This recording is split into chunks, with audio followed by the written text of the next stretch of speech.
Well, look out, Travis. Your boys just did it again.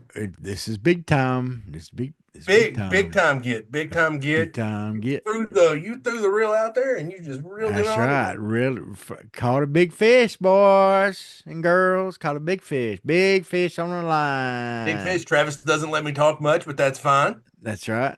Because I guess I'm a I'm a jabberjaw. He's no, you did fine, buddy. I We just have none other than Camden Kozel. We'll call him Cam most of the time. yeah. Uh, Starting named second after baseman. named at we didn't talk about this in the podcast. Named after Camden Yards, Oh wow. because his dad was an Orioles fan, by the way. So I think his dad was an Orioles fan. Someone in his family was We're gonna Orioles. go with it. Somebody.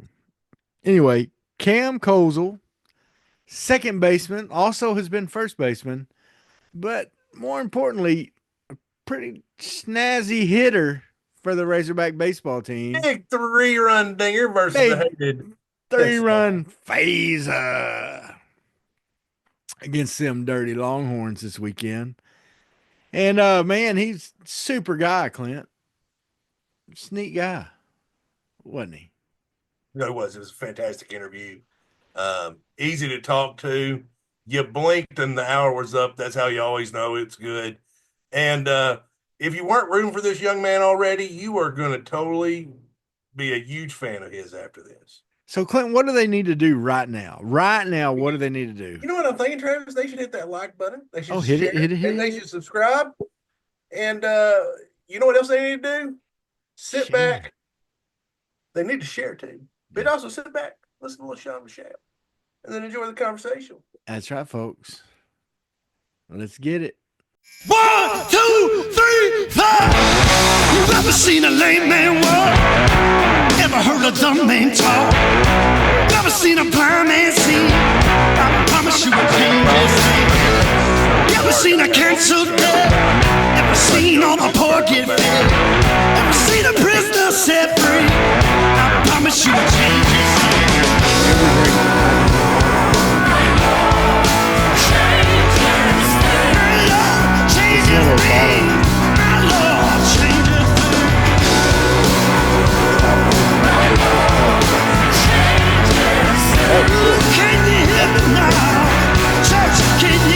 Ever seen a broken heart made whole?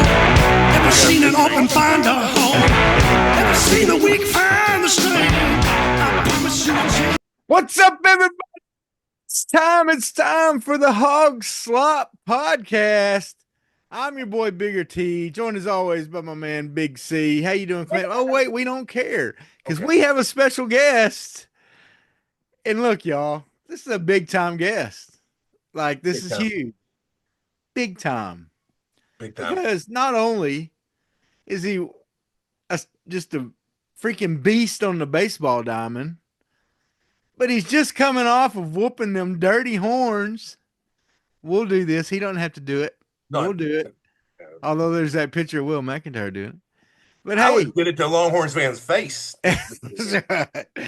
we got none other than Camden Kozel. Did I say that right? Kozel? Yes, that was perfect. All right. Camden Kozel, how you doing, buddy? I'm doing amazing. I'm happy to be on, and yeah, we had a crazy weekend against Texas, so I'm excited to get into everything. No, and we sincerely appreciate you coming to class and then join up. That's right. And, Yeah. I hope me and Travis don't bring you down to our level. That's right. So there's anything this podcast needs, a little bit of class. And what we need is a guy that can play some second base, play some first base. Heck yeah. Played a little shortstop back in his day too. And can just knock the cover off the ball, baby. That's what you do, right? Yep, I love to hit. Now, how awesome was this weekend? Let's just talk about that first. I mean, how great was it? Look, and I know you're not from Arkansas, so you don't have the steeped in disdain for that burnt orange color and those hatred. ugly horns and all that, but it was the number one team. Yeah. That had only lost 2 games in the SEC. Yeah. They had a pitcher that was almost unhittable. And guess what, Clint? What happened? He's hittable now. He's Huh? hittable now. He is hittable, man. He's hittable. I'll say it for you, Cam. He done got hit. So just tell me, I mean, it was a great weekend altogether, I know, but just tell from your perspective, just how great was it? Yeah, it was obviously an amazing weekend. We won all three games, and uh, it was just an amazing atmosphere. Everyone played really well, but I think it kind of the success of the weekend goes back to earlier in the week. You know, we Mhm. on Monday we got back after a tough series at Florida, lost some games that we were very winnable and we should have won.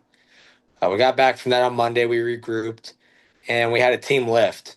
We had team weights, and that's something that we don't have very often. You know, because pitchers they're kind of in their own little world, and then Mhm. hitters they're kind of in their own little world.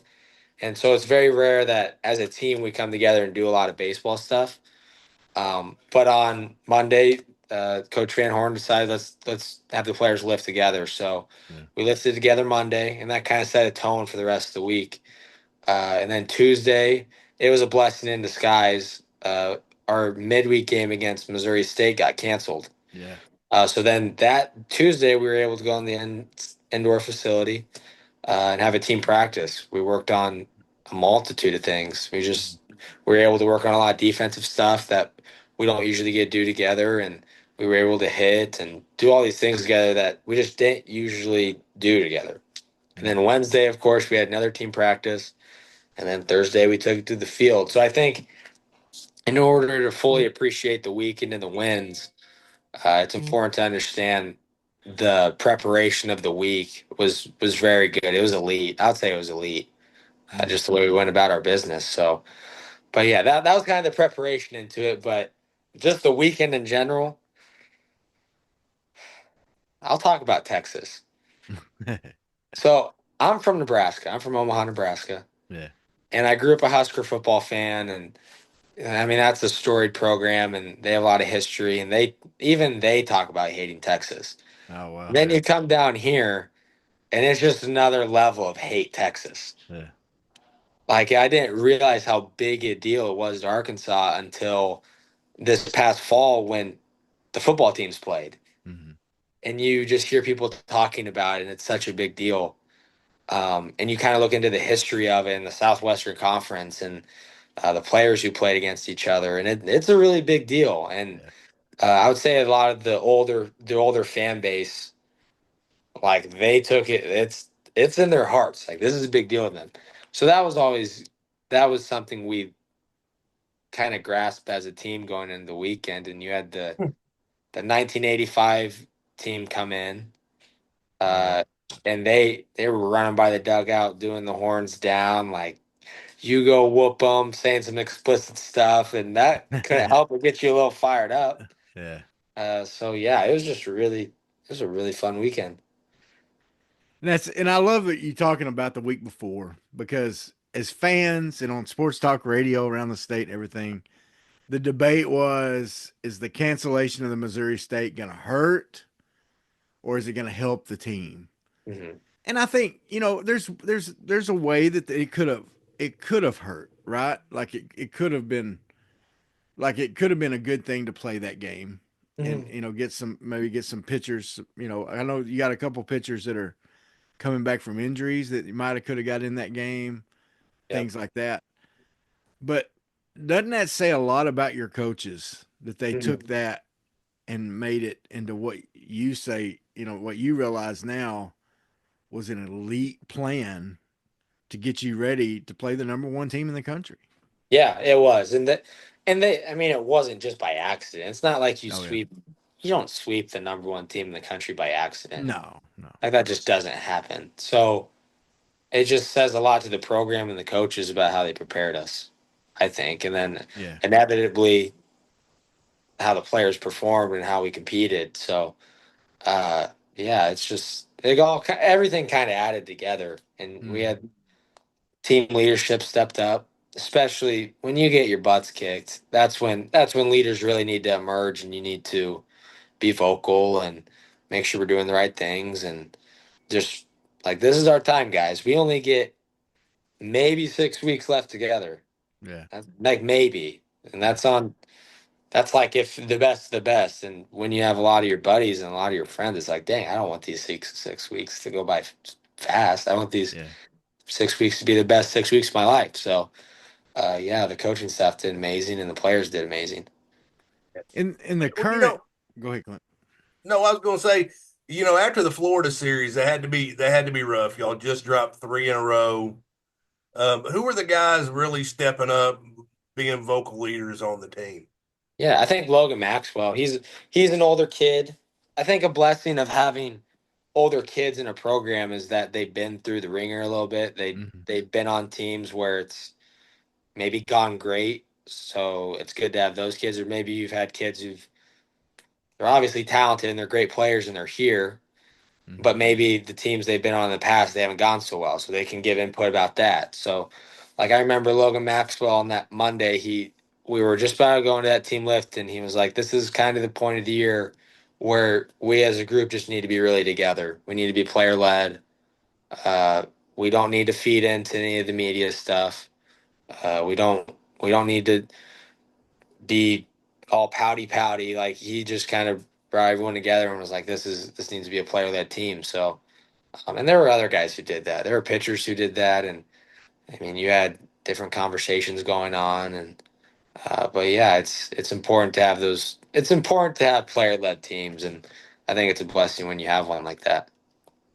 And I would say in the landscape of college sports with the transfer portal and all the NIL, I mean all the different Yeah. stuff, Yeah. I'd say that's even more important than it even was in the past. Oh yeah. Because like you said, you know, you're looking at your teammates and you're thinking we only have this much time left together. And that's a huge reality now because not only are you going to have some guys graduate and drafted, Hmm. but now you're going to have some guys that are going to transfer out.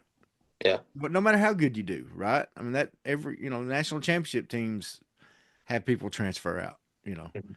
And so that's something that the great teams have to coalesce and work together and come together in times when you face some adversity. And that was so neat to watch y'all do that. How big were the from what I hear, the fans were all over the Texas players.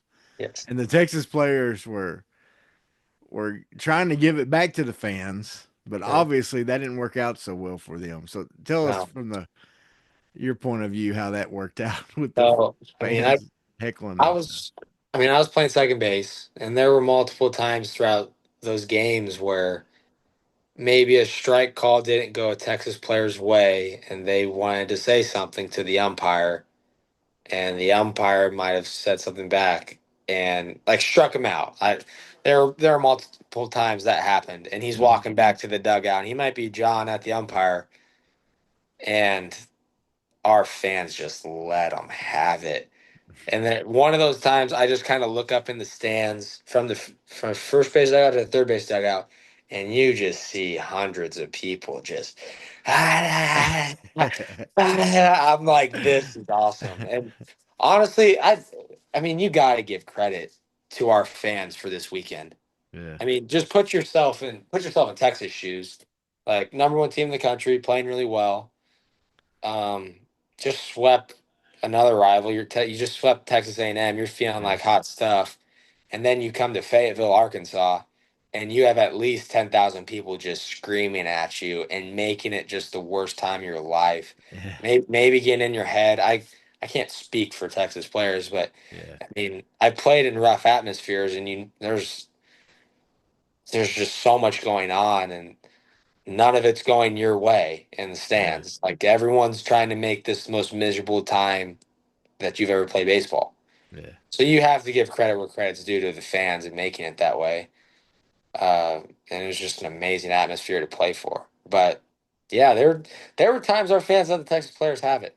The Texas players, they brought in this speaker blasting music and they played it in the bullpen during the game.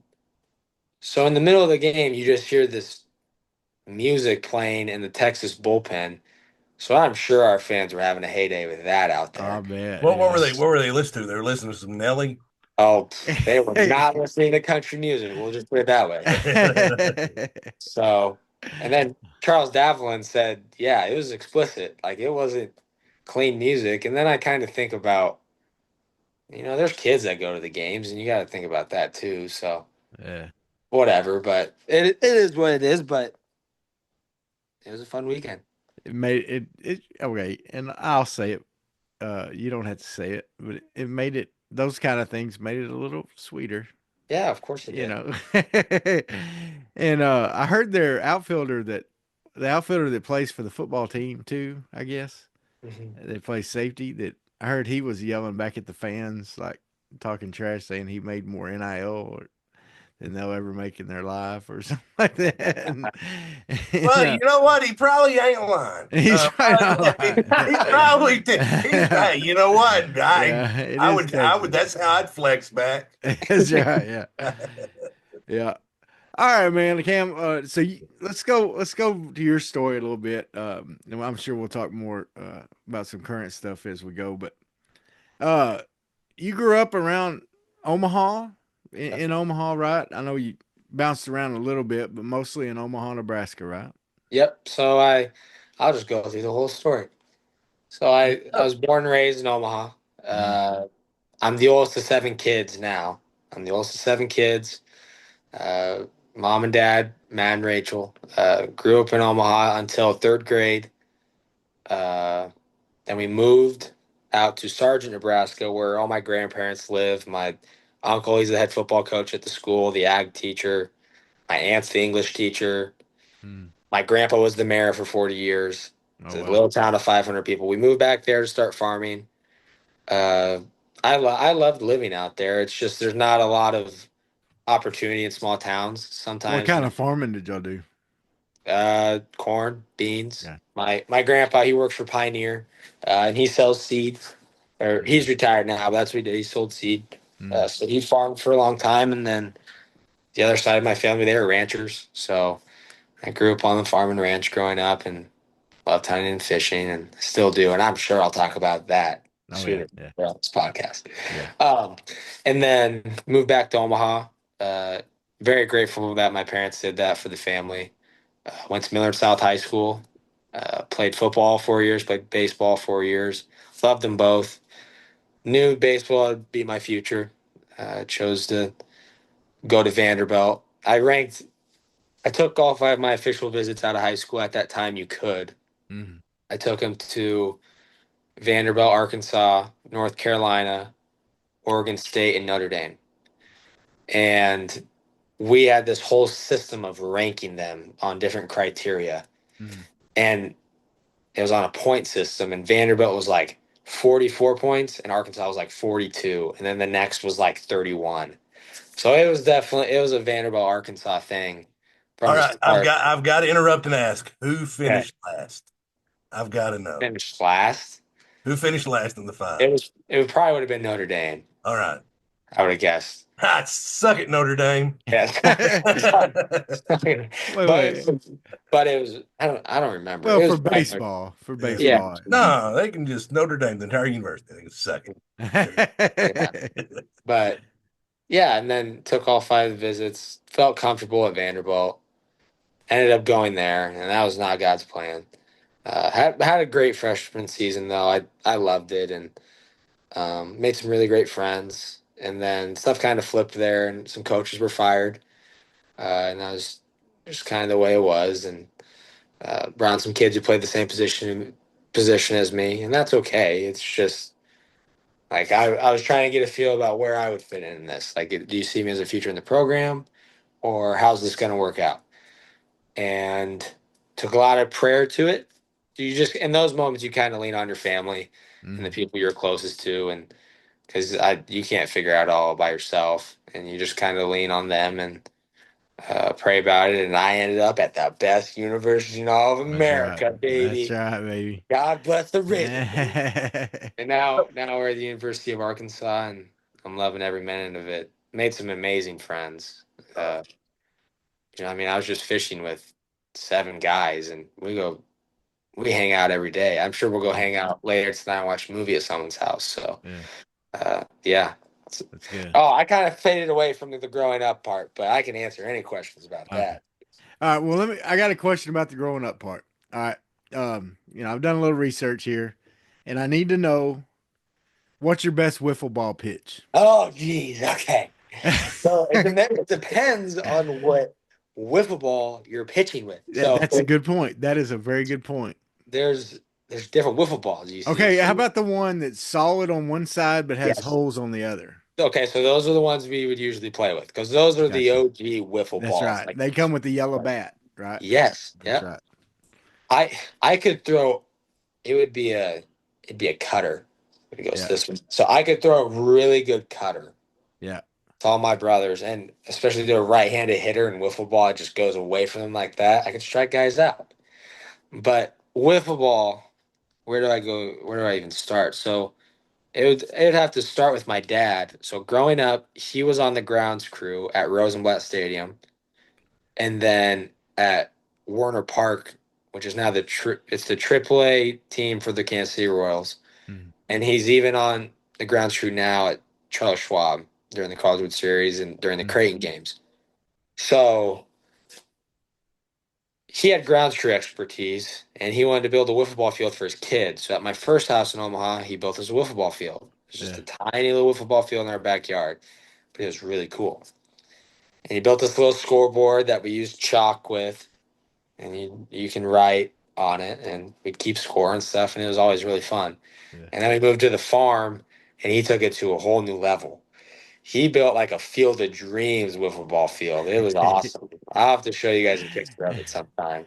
Did It was Shoeless amazing. Joe Jackson walk out of the corn? Oh yeah, like it literally had a cornfield in the background. We Oh, built that's the awesome. fence, but you could have had the Yeah. corn be the fence.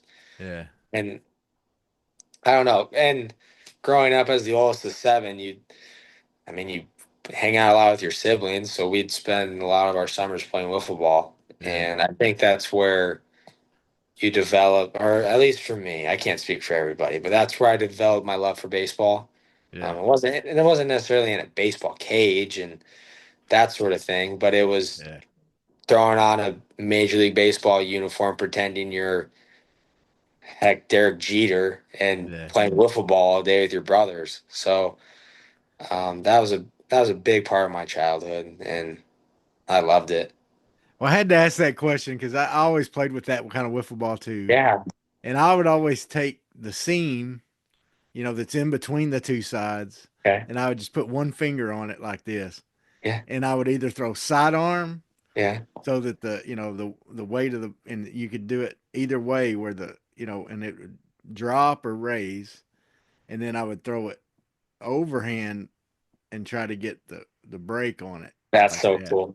And so that was always of course I mean I stunk, but I was decent at wiffle ball. I mean, My dad, so a lot of siblings, competitive siblings. You argue about balls and strikes a lot. yeah. Oh, So yeah. what my dad did is he built us a strike zone out of like a metal stake, and Mm, it wasn't cardboard. It was a little stronger than cardboard. It was white. We'll just call it white cardboard, and cut mm. out like a strike zone, put it on the post, stuck it in the ground behind home plate, and he's like, "That's your guys' strike zone now. Don't argue at all."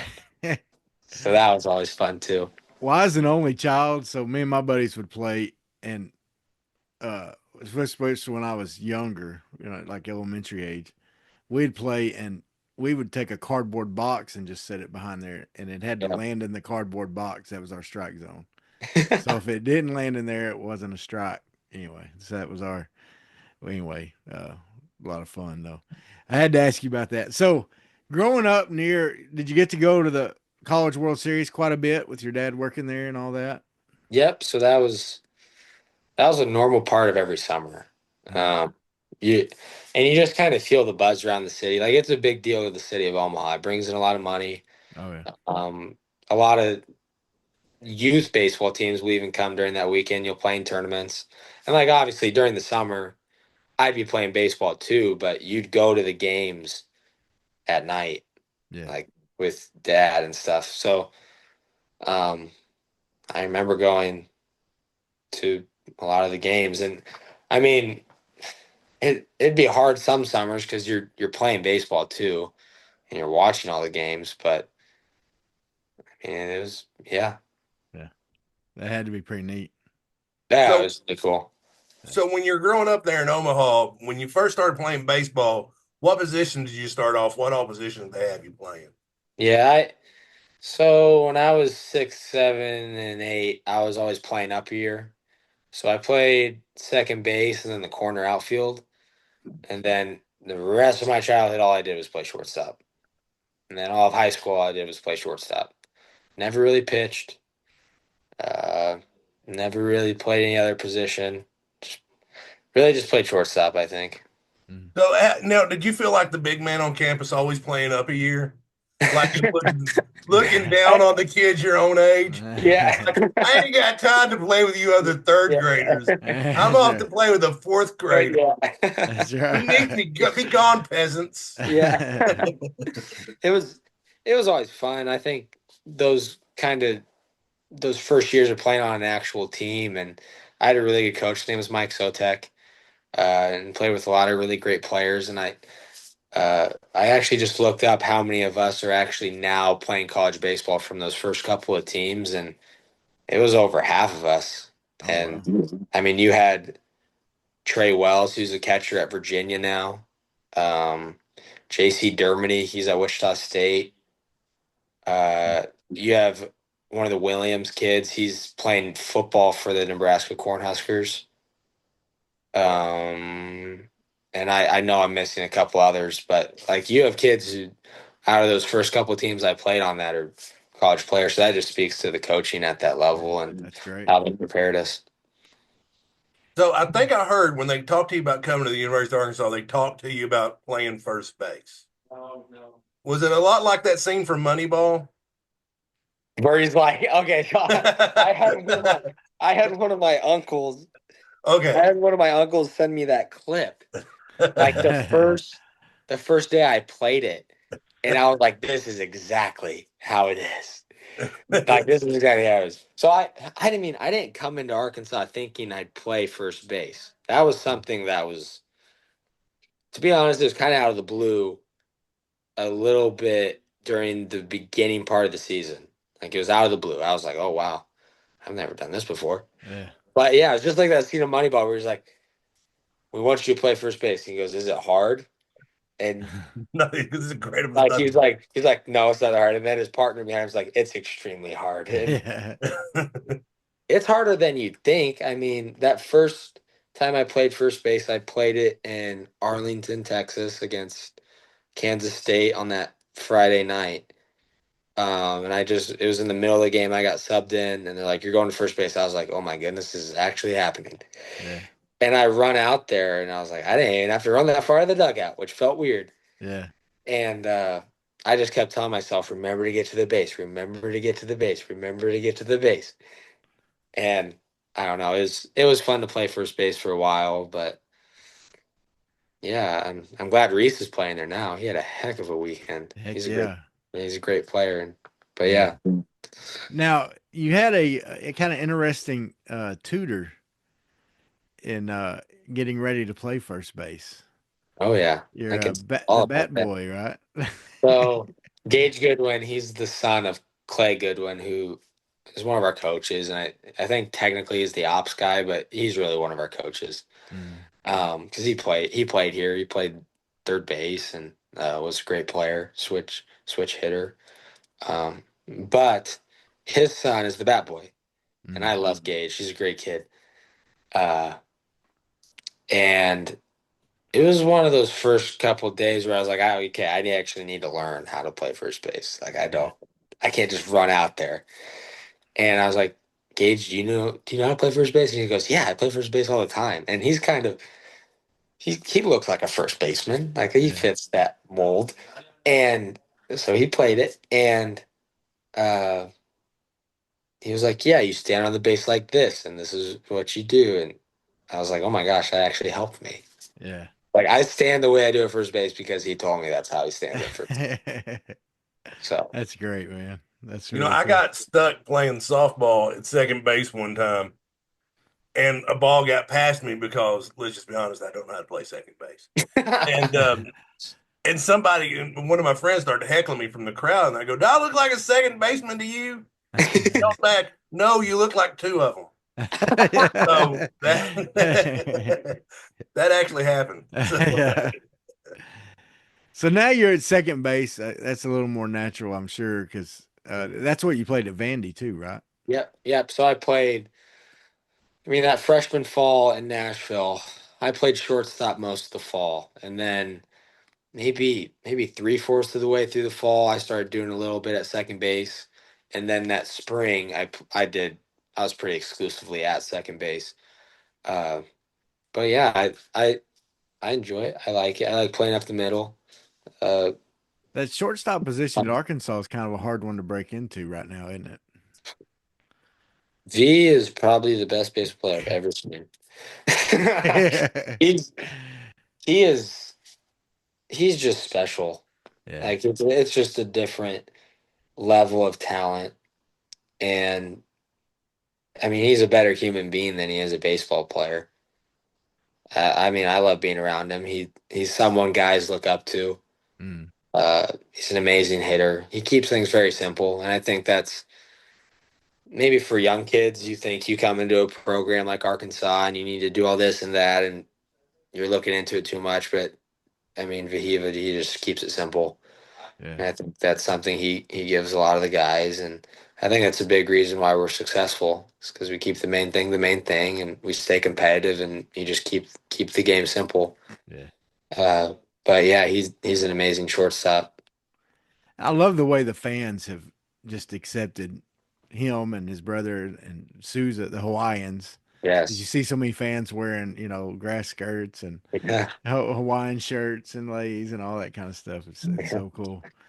Now we do need I hope they have a couple more Lloyd brothers out there they can recruit. I know. Because they hit rockets. Yeah, they hit phases. We need them out there. But yeah. Now I know I love this story. Okay, I know your Catholic faith is important to you, Yeah. and you did something interesting. I guess it's a tradition you do, right? Oh, You yeah. have I your forget. bat blessed. Yes. Okay. Right? So I mean, this goes back to Coach Brian. So I mean, Coach Norm, he was a legend here. Kind of built the Oh program to yeah. what it is now. Uh, and I mean, I didn't meet him at the baseball facility. I don't think. Like, I didn't actually meet him at the. Actually, that's not true. So coming into Arkansas, I like put my name down. There was like a flyer going out for like Bible studies or something. I put my name down through like the Newman Center, so like the Catholic Center on campus. Mm. And one day he just came into the locker room, and I wasn't even fully dressed. I might have had my underwear on. I don't even remember if I had my underwear on. I might have just had a towel on. And he comes running in there. He's like, "Is Kozeal in here?" And I just kind of turn around from my towel and I look and I was like, "Yeah, I'm over here." And it's this old guy, and I have no idea who he really is. And he's just Yeah. walking at me. He was like, "I'm Coach Norm DeBryan. I saw you put your name down." Da da da da. We kind of met there.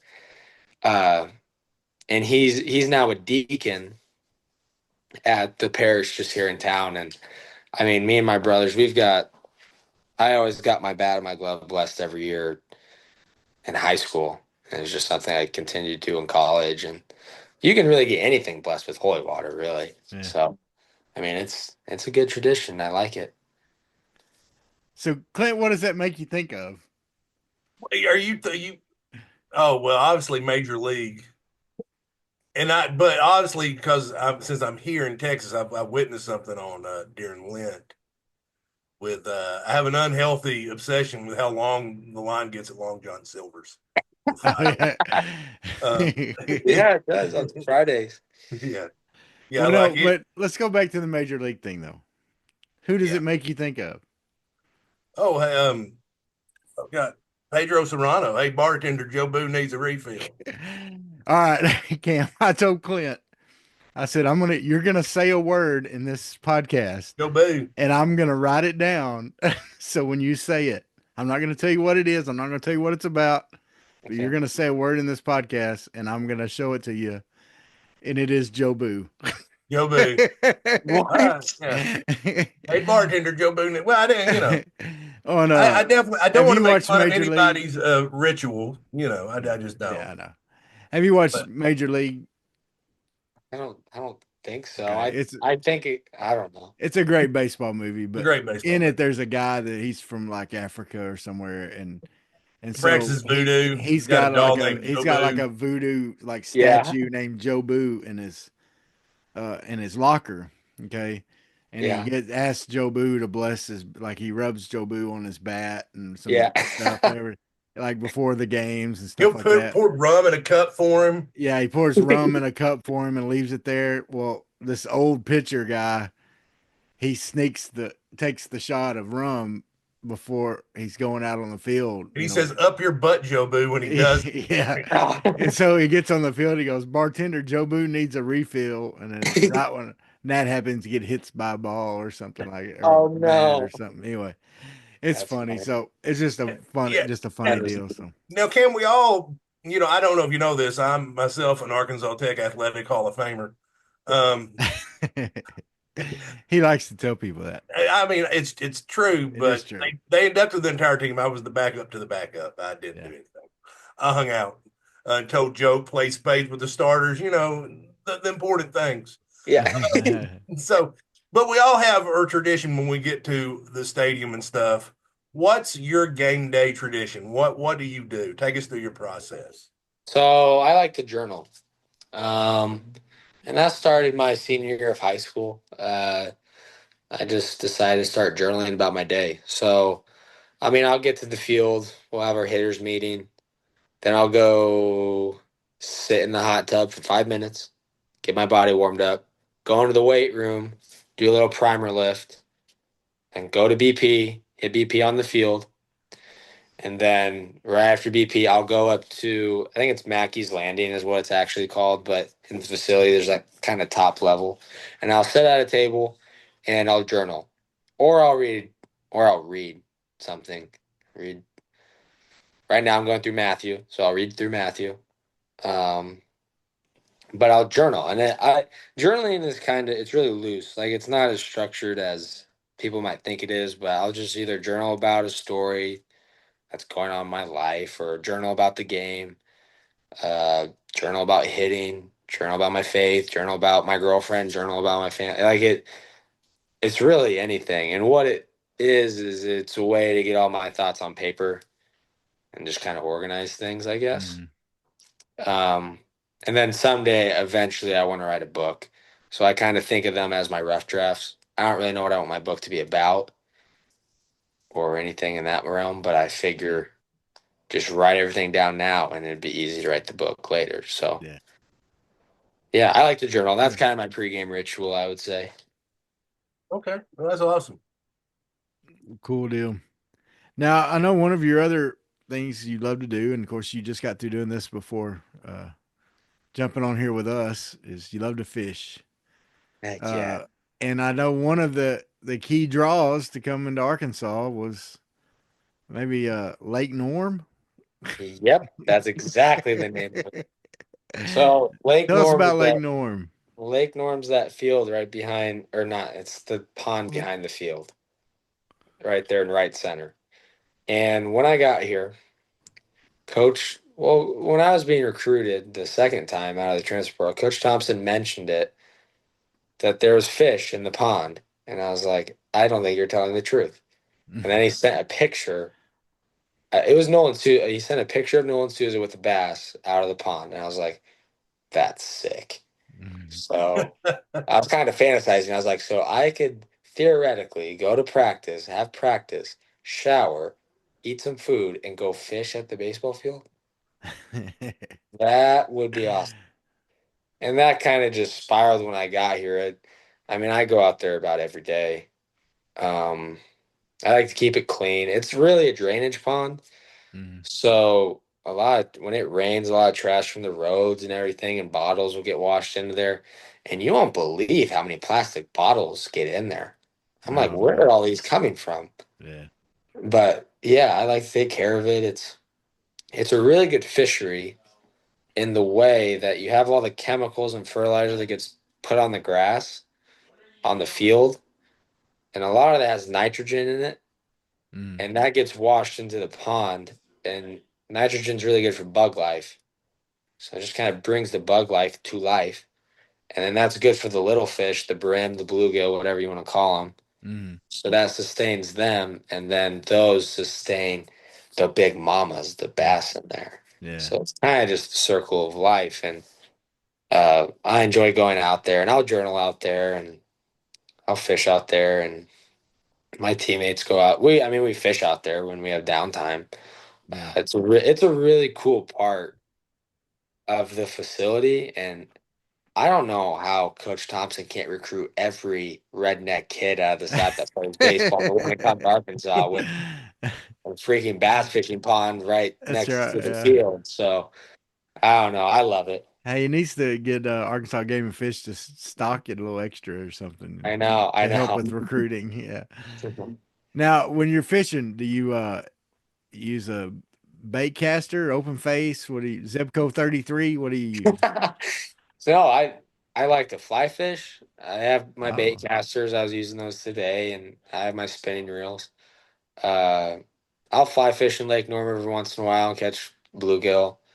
I like using my bait casters though; those are easy, and you can use them for all sorts of stuff. But just use the typical bass lures. Nothing crazy. Yeah. Um, yeah, it's fun. Now my personal favorite to eat is crappie. Oh yeah. Yeah, crappie fan. I love crappie. In Nebraska, it's not as big a deal as it is in the South. Like Yeah. crappie's a big deal in the South. But you have lakes where they're on there, and once you find one, you find 20 because they're all Yeah. just together. Right.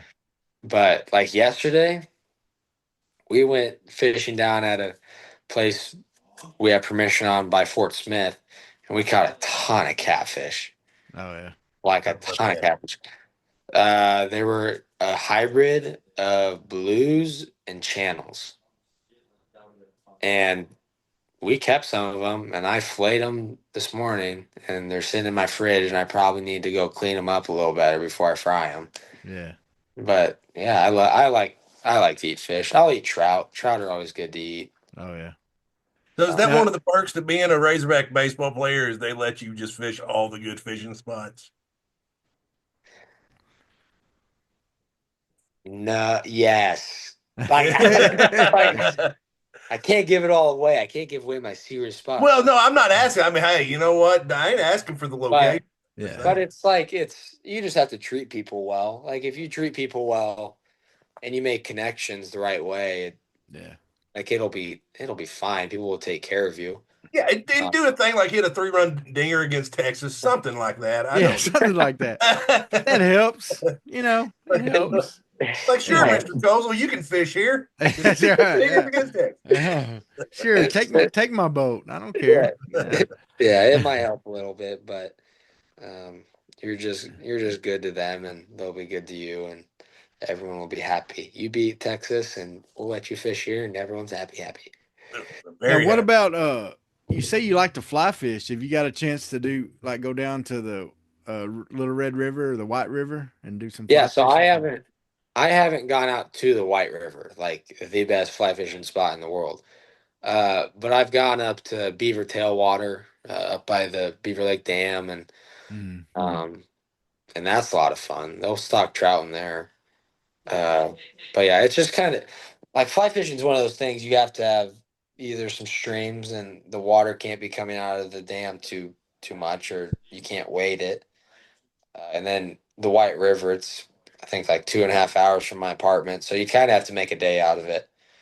Well, folks, let's put it out there. If this man needs to go to the White River to fish for some trout, or somewhere, or the Red River is really good too. Okay, Yeah. so if anybody's got any connections out there, you know, He's going to be busy every weekend through the end of June, we hope. that's Yeah. right. But Yeah. After that, July, you'll have time. after that, yeah, that's right. Yeah. That's So, right. so I mean, I love to fly fish. It's just it's out there. So you now with school being done, you have more time during the week. Yeah. Like, so I might be able to, but coming soon. Oh, it'd be hard. It'd be hard to get over there because you say 2.5 hours, but you're driving through some Yeah. crazy roads. So I mean, it ain't freeway. Yeah. There ain't a freeway go through them hills there, buddy. I tell you that right now. Now you're a hunter, right? And Oh yeah, so duck hunting's the big thing for you, right? duck hunting is in the winter. That's about all I do, other than hit and play baseball or Now, hit. now that's another thing that Arkansas's got pretty good. Down Stuttgart, Arkansas. Yep, I've That's heard all the about it. I've heard the yeah, stories. I've heard the rumors. I've watched the YouTube videos. I've watched the movies. yeah, I just want to do it for myself. yeah, Like, cause in Nebraska, you don't really have the flooded timber like that's so popular here. And yeah, I'd love to experience that. And kind of slowly and steadily, I'm hearing about people like, "Oh, we'll take you duck hunting. We'll do this. We'll do this." But I haven't set anything in concrete stone yet. But that is yeah. something this fall that I am really, really, really Oh, wanting to do. oh, you have to, man. Yeah, for sure. Now Now, go ahead. you got to play in the Cape Cod League, right? Yes. Yep. So this summer, yeah, I mean, we're going to be playing in Omaha. So the end of June. So then in July, I mean, you go to the Cape, and I've signed with Bourne, and I was there last summer, and they're absolutely amazing. You have Coach Landers, and uh, you know, just the Cape is just something that you have to experience to understand. It's just beautiful baseball. It's on that Cape. You have beaches. You have amazing food. It's just a cool place to be. Yeah, You do any fishing out there? I did, and there's more freshwater fishing than you'd think. There's a lot of little ponds and stuff that have bass and pickerel and bluegill and that sort of thing. mm, But saltwater fishing, I was not very good at. We tried to go out there for striper, and because that's what's really popular. And I even bought a really expensive saltwater rod that didn't really get put that much to use. But that is something this upcoming summer I'd really like to do. yeah.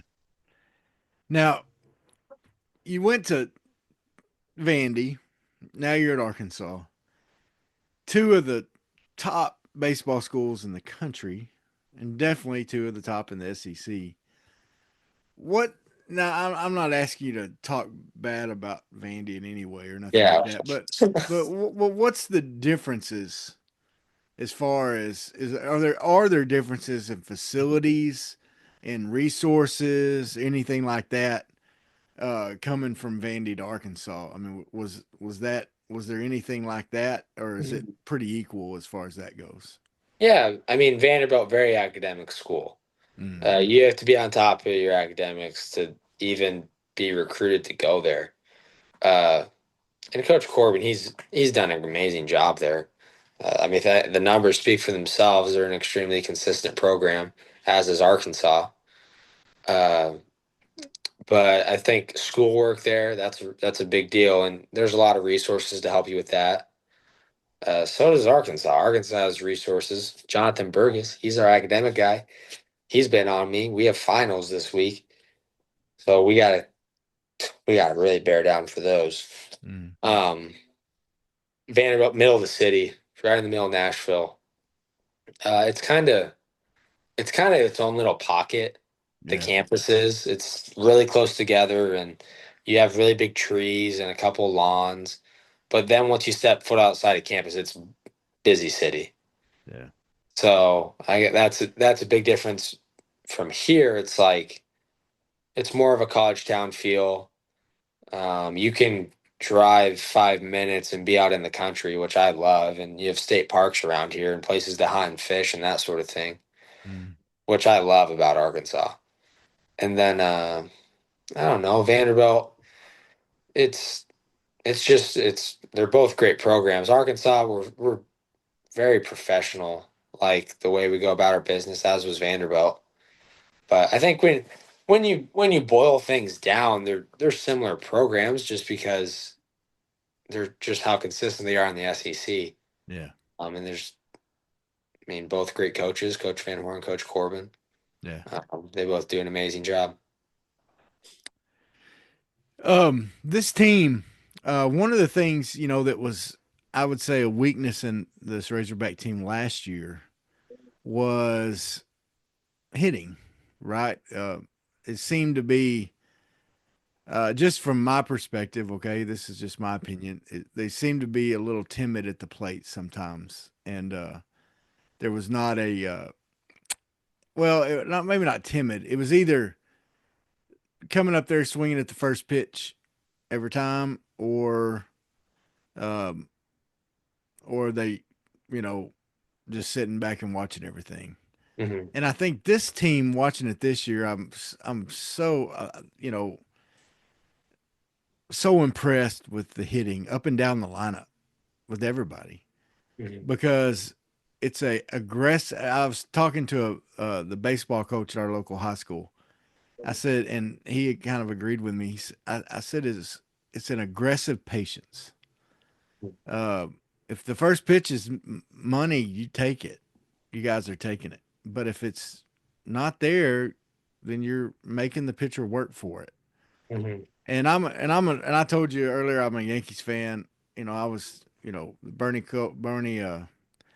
Bernie Williams and Paul O'Neill, all those guys. They would go. They would have get up there and foul everything off and make a pitcher pitch like 12, 15 pitches in an at bat Oh, sometimes. wow. Back in the day. I mean, they just would work those. And the starting pitcher would be going out early because of that. I Hmm. love that kind of baseball. And y'all are doing, maybe not be doing it to that extreme, but you're making the pitchers work more. You're playing small ball better than teams have in the past. Um, is that what you see? And is that Oh, yeah. something y'all have really worked at a lot? Yeah, of course. I mean, I can't speak to anything the team was or wasn't last year just because I Mm, wasn't a part of it. But I think the coaching staff made it an emphasis to make changes, like mm, to have more small ball be incorporated, to recruit guys who have the ability to do more stuff. mm. Like you look at guys like Justin Thomas, really fast. Oh yeah, He can bunt if he needs to. He can hit and run. Like he can do all yeah, these sorts of things. Or Charles Davlon, like amazing hitter, just hitterish. yeah. Like he's hitting a lot of home runs, but he's tough with two strikes and can steal a bag when he needs to and that sort of thing. Or even develop guys in their speed. Like I know me personally, like, I've gotten way faster as I've been here.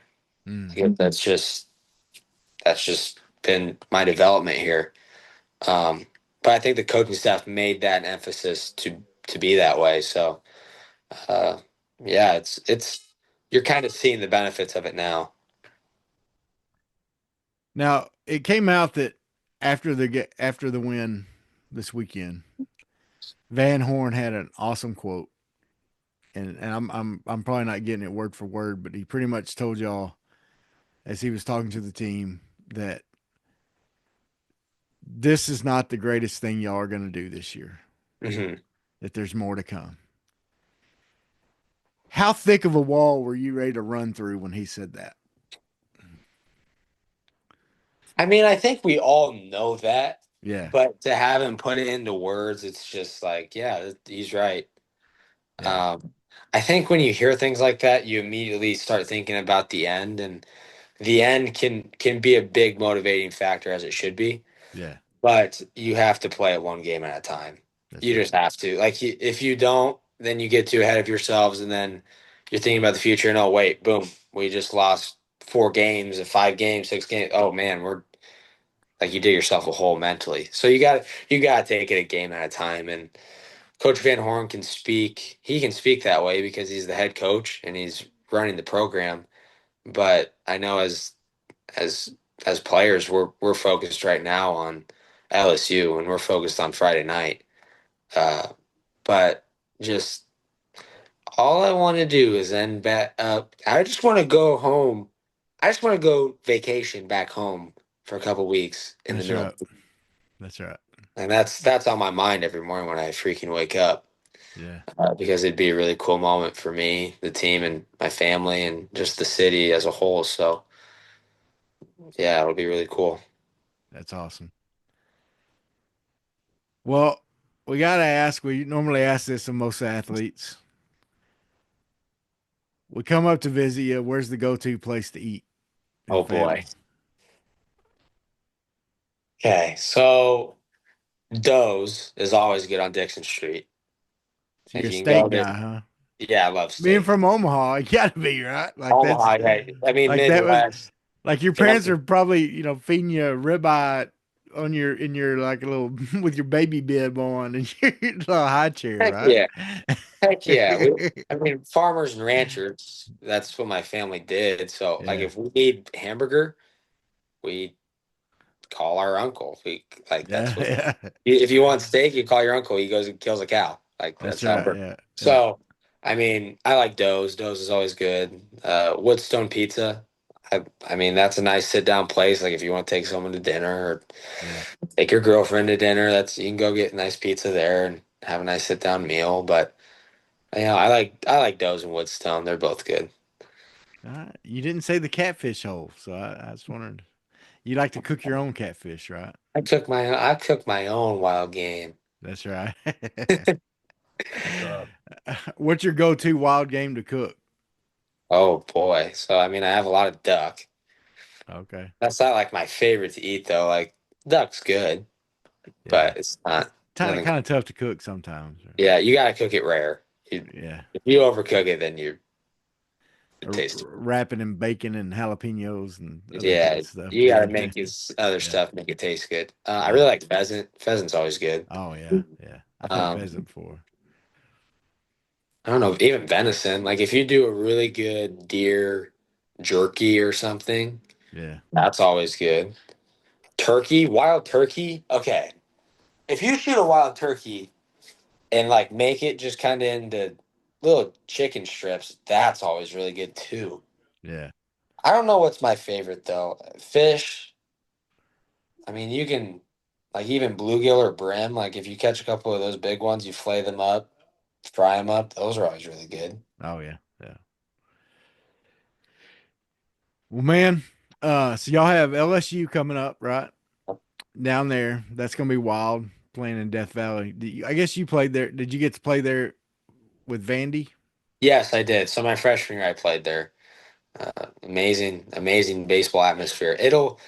I'll probably compare it to like playing here in Fayetteville, just on the road, just kind of the atmosphere. They have really good fans, and there'll be a lot of people there. I don't know if they hate us as much as like we hate Texas. Yeah. So I don't know if it'll be that ruthless, but it'll still be big time games. They don't hate us as much as we hate them. Yeah. That's another rivalry for Arkansas too. I mean, since we went in the SEC, some of the younger fans, mainly because of football, uh, we've had some. We used to play LSU in Little Rock the day after Thanksgiving every Oh, year really? in football, and we had some. I mean, we got two games called the Miracle on Markham. Markham's the street that the stadium's on in Little Rock, and so we got two last minute like touchdown games that we call the Miracle on Markham 1 and Miracle Markham 2. Okay. So, and it was against LSU. And so anyway, so that's a team that Arkansas fans love to hate also, but it was more since, 92 when we came in the SEC. Hmm. The Texas hate goes back long. Hmm. So it's a little more old school and it's refurbished now, it's rekindled or whatever. But yeah, so the Yep. fans will be fired up for that one for sure. No, Cam, we about kept you the whole hour, buddy. Yeah. So, but I've got to ask this everybody. Okay. Where have you visited that has the best hecklers? 'Cause, Hecklers? yeah, like who keeps you rolling? Because Okay. I always like to get the third baseman to hate me and then love me when I sit on the third base line. So who's guy who makes you laugh? Okay. Well, most ruthless, and I just don't really like him. I'll say it, it's South Carolina. Like I just not too fond of it. Said some really messed up stuff to some people I know. So South Carolina's like, oh God, I not like South Carolina. Um, but just like funny, I don't know. Ole Miss, they were saying some funny things, and then they just say some messed up things. Yeah. I don't know. There's not too many. Well, when you're beating them at their own place, usually the heckles are not very nice. Yeah. Yeah, they're Maybe when, trying to get you under your skin. Yeah, yeah. So I don't know. I just you kind of just turn the other cheek. You just turn the other cheek and beat them in silence. There you go.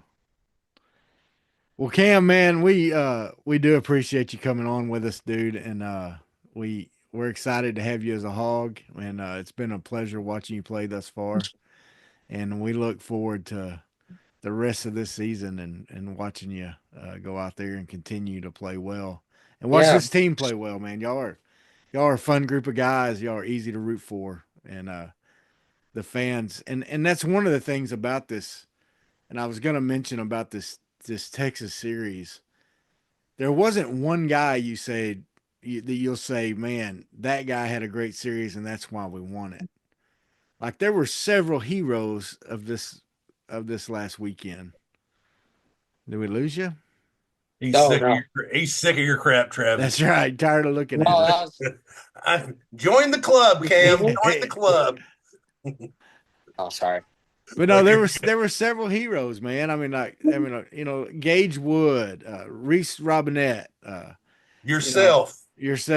I mean, you got, Root. I mean, you got all these guys that had just such a great, and that's the way this season's been.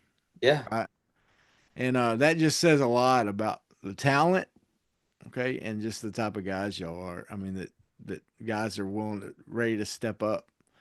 And I think that's gonna keep happening as this season continues, and that's what we look forward to. Yes, it'll be amazing. Yeah. We just gotta keep it going, stay player led, and it'll be a great season. Yeah. Keep it up, man, and enjoy the moments. Enjoy as you like you said earlier. You got to take it one game at a time, one play at a time, and just enjoy every bit of it, man. Soak it all in, and all that. Well, folks, like, share, subscribe, all that good stuff. Share this thing out there so people get to know Cam and hear about his wiffle ball prowess and all the other fishing and all that kind of stuff. And Clint, another great interview, man. These guys are all. Yeah. These guys are great, man. No, fantastic. This so is, easy to good talk. stuff. Yeah. Well, man, appreciate you, Cam. And you have a blessed one, dude. And once again, thanks so much. Yes, thank you guys. This was a lot of fun. I'll do it anytime. All right. Thanks, man. Y'all have a great week. Enjoy the Hawg Slop, baby.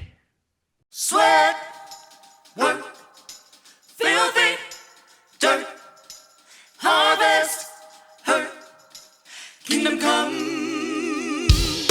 Sweat, work, filthy, dirt, harvest, hurt, kingdom come. Listen, that's why I sweat when I work. My hands get filthy down in this dirt. Won't see no harvest till I hurt. Crying your kingdom come. Listen, I wake up in the morning, I bow my head to pray. Mama told me if I don't, ain't nothing gonna change. These prayers breaking up hard ground so I can sow the seed. Ain't afraid of no aches and pain. Lord knows I gotta follow his lead. That's why I sweat when I work. My hands get filthy down in this dirt. Won't see no harvest till I hurt. Crying your kingdom come. Oh, I sweat when I work. My hands get filthy